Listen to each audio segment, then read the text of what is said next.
거실 바닥에 주저앉은 박정수. 손에는 친자 확인서가 구겨진 채 들려 있었습니다. 박정수, 장미애의 친자 일치율 99.99%. 그녀의 얼굴이 하얗게 질렸습니다. 40년 전 죽었다고 믿었던 아이가 살아있다는 뜻이었습니다. 어떻게 이런 일이? 분명 그 아인 죽었다고 했어. 손끝이 부르르 떨리고 숨소리가 거칠게 섞여 나왔습니다. 그때 현관문이 열리더니 장미애가 들어왔습니다. 그녀의 손에도 똑같은 친자 확인서가 들려 있었습니다. 둘은 서로 아무 말도 못한 채 시선이 마주쳤습니다. 잠시 후 박정수가 종이를 내려놓으며 힘겹게 입을 열었습니다. 이제서야 알았어. 내가 그때 죽지 않았다는 걸. 박정수가 숨을 고르며 떨리는 목소리로 말했습니다. 이어서 장미애의 눈가가 붉어지며 낮게 속삭였습니다. 이렇게 가까이 계셨는데 너무 멀리 돌아왔어요. 엄마. 순간 둘 사이의 공기가 터지듯 흔들렸습니다. 박정수가 장미애를 끌어안았습니다. 두 사람 모두 숨죽여 울었습니다. 한참 뒤 박정수가 입을 열었습니다. 그때 그 사람과 헤어지고 나는 혼자서라도 너를 키울 거라 생각했어. 하지만 어른들은 널 부잣집에 입양 보내야 한다고 했고 나도 그게 너를 위한 길이라고 믿었어. 하지만 이제 와서 알고 보니 널 결국 고아원에 맡겼던 거야.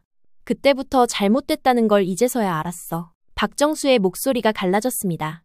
단 하루도 너를 잊은 적 없었어. 장미애는 눈물을 훔치며 낮게 대답했습니다. 저도요. 하루도 부모님을 그리워하지 않은 날이 없었어요. 두 사람은 손을 맞잡았습니다. 40년 동안 끊겼던 모녀의 관계가 그 순간 비로소 이어지고 있었습니다. 둘은 말없이 서로의 손을 마주 잡았습니다. 손끝으로 전해지는 떨림과 미묘한 온기가 수십 년 동안 쌓아진 공허함을 조금씩 메워주고 있었습니다. 이 기적 같은 만남은 어떻게 시작되었을까요? 그 이야기는 3주 전 신라주조 주주총회장의 차가운 정적으로 거슬러 올라갑니다. 의장님, 안건 상정하겠습니다. 대표이사 독고탁 헤이만입니다. 신라주조 주주총회장은 고요했습니다. 숨죽인 긴장감이 흘렀습니다. 그 정적을 깬 건 독고탁이었습니다. 야, 이게 지금 뭐하는 짓들이야? 내가 이 신라주조에 어떻게 키웠는데 나 없었으면 신라주조가 있었을 것 같아? 감히 날 끌어내려? 웃기고 있네. 주주들의 시선이 날카로웠습니다. 그래서 조작 영상은 누가 만들었습니까? 소전무 시켜서 독수리 술도가 엿먹이려다 당신 발등 찍힌 거 아닙니까? 그중 누군가 작게 내뱉었습니다. 사장 자리는 아무나 앉는 게 아니죠. 그러자 마이크를 잡은 여자의 목소리가 들렸습니다. 5% 지분을 가진 저는 이번 회의만에 기권하겠습니다. 장미애였습니다. 그 한마디가 독고탁의 마지막 희망을 날려버렸습니다. 표결 결과 찬성 49%, 반대 46%, 기권 5%. 회의만 가결되었습니다. 독고탁은 서류를 책상 위로 콱 내던졌습니다. 종이가 흩날리는 소리와 함께 거친 숨이 그의 목구멍 깊숙이서 터져나왔습니다. 얼굴은 벌겋게 달아올랐고 그 눈빛엔 분노와 배신감이 뒤엉켜 있었습니다.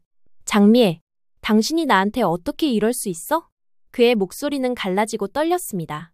장미애는 한참 동안 아무 말도 하지 않다가 조용히 숨을 내쉬었습니다. 그리고 마치 오래 준비한 대사처럼 단호하게 입을 열었습니다. 이젠 더는 당신 편에 설 수 없어요. 당신도 이제 그만 내려놔요. 장미애는 알고 있었습니다. 신라주조의 시작이 독수리술도가의 피 같은 돈을 빼돌려 세운 것이었다는 것을. 처음부터 이 모든 것이 정당하지 않았다는 것을. 하지만 잘못된 걸 알면서도 외면했고 결국 그 눈감음은 더 큰 죄가 되어 돌아왔습니다. 독고탁은 자신의 욕심을 위해 독수리술도가를 짓밟고 흔들었으며 오강수가 장미애가 낳은 아이라는 것을 알고부터는 자신의 악행들을 더욱 정당화했습니다.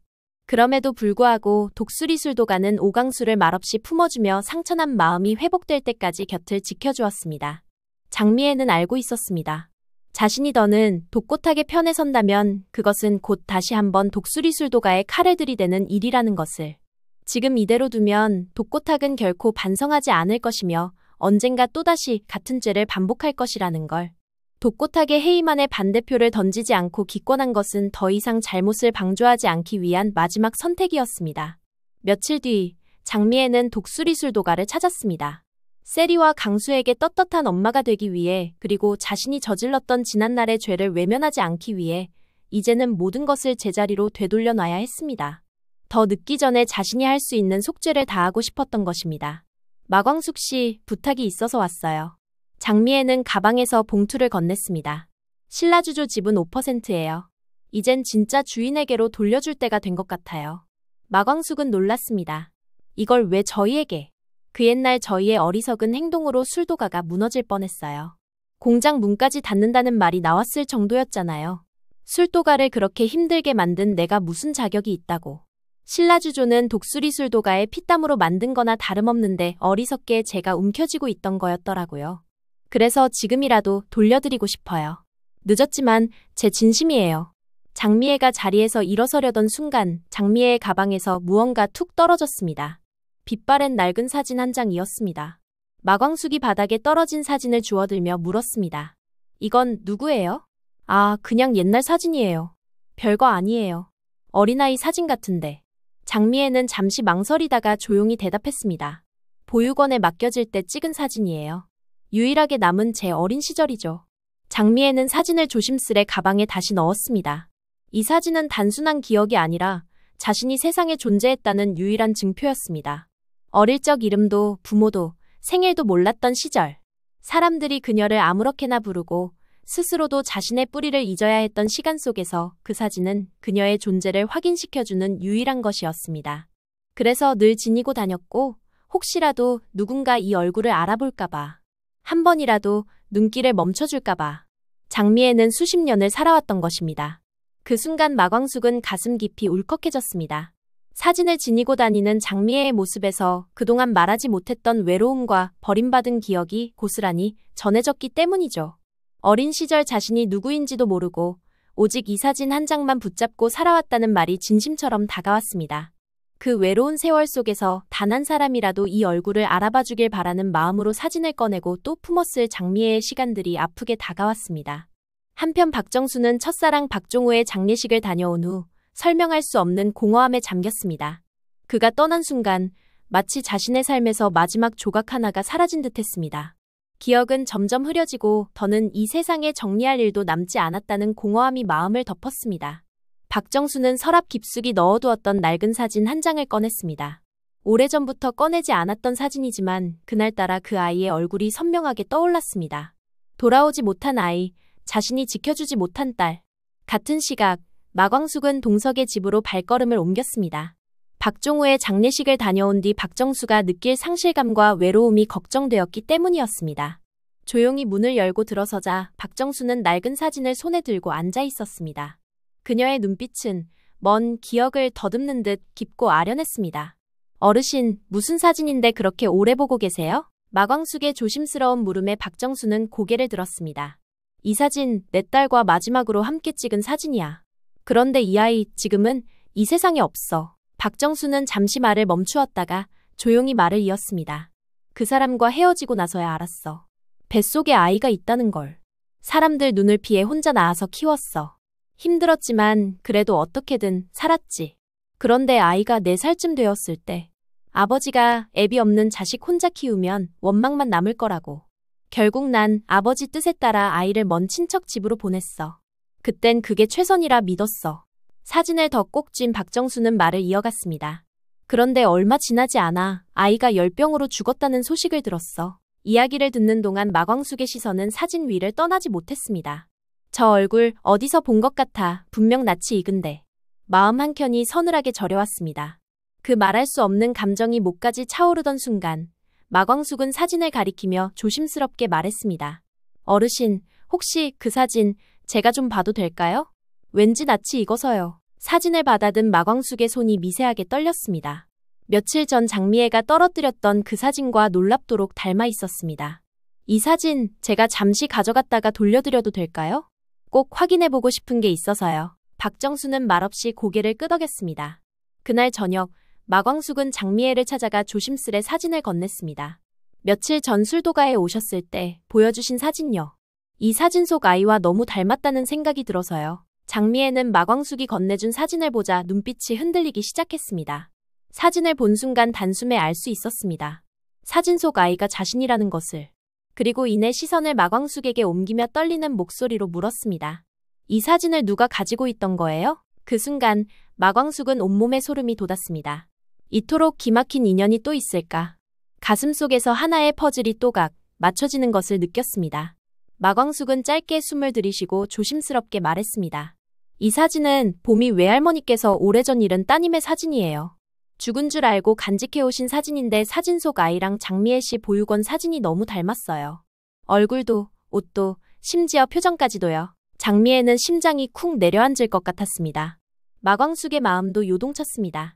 어쩌면 40년 가까이 묻혀있던 진실이 드러날지도 모른다는 두려움과 마침내 바로잡을 수 있을 것 같다는 희망. 그리고 곧 엄마와 딸이 다시 만나는 기적 같은 일이 펼쳐질 수도 있다는 설렘과 함께 서로를 그리워하며 각자의 삶을 버텨낸 두 여자의 긴 세월이 머릿속을 스치며 가슴 깊은 곳에서 무언가 울컥 올라왔습니다. 장미애는 밤새 잠을 이루지 못했습니다. 가슴 깊은 곳에서부터 끓어오르는 무언가가 있었습니다. 그토록 궁금했던 자신의 뿌리, 잊고 살아야 했던 과거. 이제는 그 실마리가 눈앞에 와 있다는 사실이 믿어지지 않았습니다. 혹시 착각이라면, 혹시 그분이 나를 기억하지 못한다면, 그리고 정말 그분이 어머니라면 무슨 말부터 해야 할까? 원망해야 할까? 이해해야 할까? 복잡한 감정들이 밤새 그녀를 괴롭혔습니다. 다음 날 마광숙은 박정수를 다시 찾아갔습니다. 주저하던 마광숙은 조심스럽게 장미애가 가지고 있던 사진을 꺼내어 박정수에게 내밀었습니다. 이 사진 속 아이, 제가 아는 분이에요. 어르신께서 간직하고 계셨던 사진 속 그 아이와 많이 닮아서요. 사진을 받아든 박정수의 손끝이 미세하게 떨렸습니다. 눈동자가 흔들리며 사진 속 얼굴을 뚫어지게 바라보던 박정수는 잠시 말을 잇지 못했습니다. 이 아이, 설마 아닐 거야. 그 아인 죽었어. 분명 그렇다고 들었어. 혼란에 빠진 박정수는 손에 든 사진을 내려다본 채 숨이 막힌 듯 온몸이 굳어버렸습니다. 믿고 있던 진실이 뒤흔들리는 순간이었습니다. 마광숙은 조심스럽게 말을 이었습니다. 어르신, 저도 처음엔 믿기 어려웠어요. 그런데 혹시 모르니까 정확하게 사실을 확인해보면 어떨까 해서요. 유전자 검사요. 박정수는 마광숙을 바라보며 머뭇거렸습니다. 말로는 부정하고 있었지만 사진 속 아이에게서 시선을 떼지 못하고 있었습니다.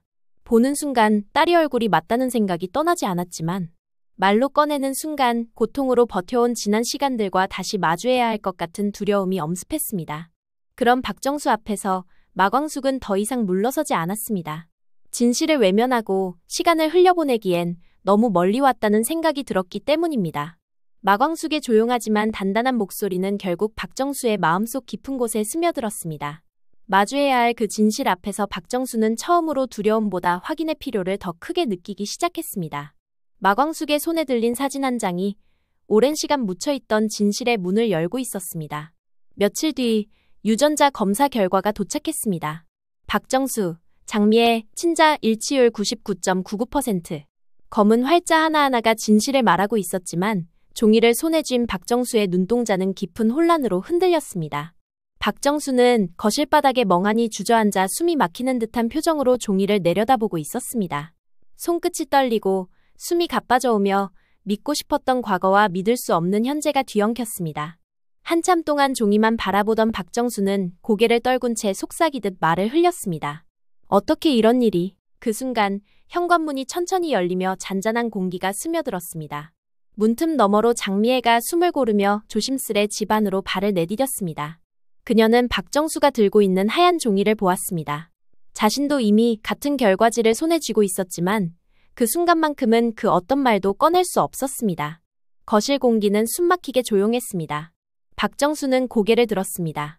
눈앞에 서 있는 장미애를 바라보자 입술이 떨렸고 손에 들고 있던 종이가 바스락 소리를 냈습니다.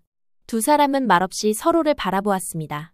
어떤 변명도 설명도 할 수 없는 순간이었지만 시간을 거슬러 온 듯한 그 시선 속에 묻혀있던 세월의 무게가 고스란히 실려 있었습니다. 잠시 후 박정수가 종이를 내려놓으며 힘겹게 입을 열었습니다. 이제서야 알았어. 내가 그때 죽지 않았다는 걸. 그 목소리는 떨리고 있었지만 한편으론 오래도록 닫혀있던 문이 열리는 듯한 온기가 묻어 있었습니다. 장미애는 눈물이 맺힌 얼굴로 박정수를 바라보았습니다. 그녀의 입술이 떨리며 조용히 속삭였습니다. 이렇게 가까이 계셨는데 너무 멀리 돌아왔어요. 엄마. 그 순간 장미애의 마음속에는 수십 년간 쌓여온 그리움이 한꺼번에 몰려왔습니다. 이제서야 비로소 버려진 아이가 아니라 돌아갈 곳이 있다는 안도감과 함께 세월을 잃어버린 슬픔이 뒤섞여 가슴을 파고들었습니다. 박정수는 더는 참지 못하고 장미애를 꼭 끌어안았습니다. 두 사람의 어깨가 동시에 흔들렸고 긴 세월의 고립과 오해가 한순간 눈물로 터져나왔습니다. 한참 뒤 박정수는 숨을 고르며 조용히 과거를 꺼냈습니다. 그때 그 사람과 헤어지고 나는 혼자서라도 너를 키울 거라 생각했어. 하지만 어른들은 너를 부잣집에 입양 보내야 한다고 했고 나도 그게 너를 위한 길이라고 믿었어. 그런데 알고 보니 널 몰래 고아원에 맡겼던 거야. 아무 흔적도 남기지 않게 그렇게. 목소리가 떨렸지만 그 속엔 평생 품었던 죄책감과 회한이 고스란히 묻어 있었습니다. 내가 죽었다는 소식을 듣고 세상을 등지려고 했을 때 민서 아빠를 만났어. 사별한 부인이 남긴 딸을 홀로 키우던 사람이었지. 나는 그 아이를 내 딸처럼 보살피며 지키지 못한 너에게 속죄하듯 살았어. 하루도 너를 잊은 적이 없었어. 장미애는 눈물을 훔치며 낮게 대답했습니다. 저도요. 하루도 부모님을 그리워하지 않은 날이 없었어요. 그 말은 설명할 수 없는 시간의 깊이를 가만히 꺼내놓는 고백이었습니다. 둘은 말없이 서로의 손을 마주 잡았습니다. 손끝으로 전해지는 떨림과 미묘한 온기가 수십 년간 쌓인 공허함을 조금씩 메워주고 있었습니다. 시간은 돌릴 수 없었지만 그날 그 안에서만큼은 서로의 빈자리를 조금씩 메워가는 듯한 온기가 번져갔습니다. 독꽃하게 해임은 장미애에게 모든 것을 내려놓게 만든 순간이었습니다. 신라주조와의 인연을 끊으며 자신이 지켜야 할 것이 무엇인지 처음으로 선명히 보였고 그 결단이 오래 숨겨져 있던 과거를 마주하게 만든 시작이 되었습니다. 술도가를 찾아가 지분을 돌려주던 자리에서 평생 품어온 보육원 시절의 사진이 세상에 드러났고 그 사진은 마광숙을 거쳐 박정수의 손에 닿으며 40년간 묻혀있던 모녀의 인연을 다시 잇는 실마리가 되었습니다. 독꽃하게 몰락으로 무너진 관계 속에서 잃어버린 모녀는 비로소 서로를 찾았습니다. 한 사람의 끝이 다른 두 사람의 시작으로 이어진 순간이었습니다.